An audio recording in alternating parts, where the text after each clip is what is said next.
Now let's turn to Africa, to the country of Guinea, where the military has dissolved the government and sealed borders. Now here's some context. Guinea is part of the West African coup belt. It's another junta-ruled former French colony. The military took over the country in the year 2021. They ousted President Alpha Condé, who controversially stood for and won a third term. The military decided to intervene and they captured the president, took over the presidential palace and declared that they would restore democracy. If the story sounds familiar, that's because it is. West Africa has seen numerous coups over the last few years. Mali, Burkina Faso, Niger are some examples. Guinea is also part of this coup belt. But it was looked at a bit differently. The military here had agreed to return to democracy in a given time frame. They had agreed to hold elections and hand over power by December 2024. That's this year. They were working with the civilian government to achieve this, a government that the junta itself had appointed after the coup. But there's been a new development now. On Monday, Guinea's junta made this announcement. Article 1. The government is dissolved. Article 2. Everyday matters will be managed by the Cabinet Directors, Secretaries General and Deputy Secretaries General until a new government is put in place. Article 3. This decree, which abrogates all previous provisions to the contrary, takes effect from the date of its signature and will be registered and published in the Official Journal of the Republic. Conakry, 19th February 2024, Lieutenant General Mamadi Doumbouya.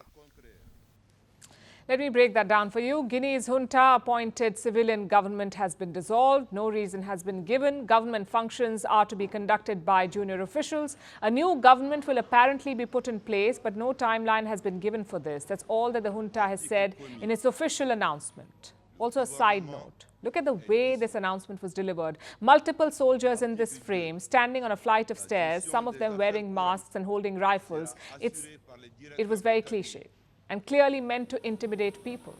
Later, Guinea's chief of Army General Staff also made a statement. He said the bank accounts of the current ministers would be blocked. Their passports would be confiscated. They have been ordered to surrender their official vehicles and Guinea's borders have been sealed, at least until the ministers give all power back to the junta. And this announcement also hints at a rift between the junta and the civilians they appointed. Now, it sounds like the ministers have become fugitives and they are on the run. We haven't had too much information coming in from Guinea. The junta maintains tight control of the internet in the country.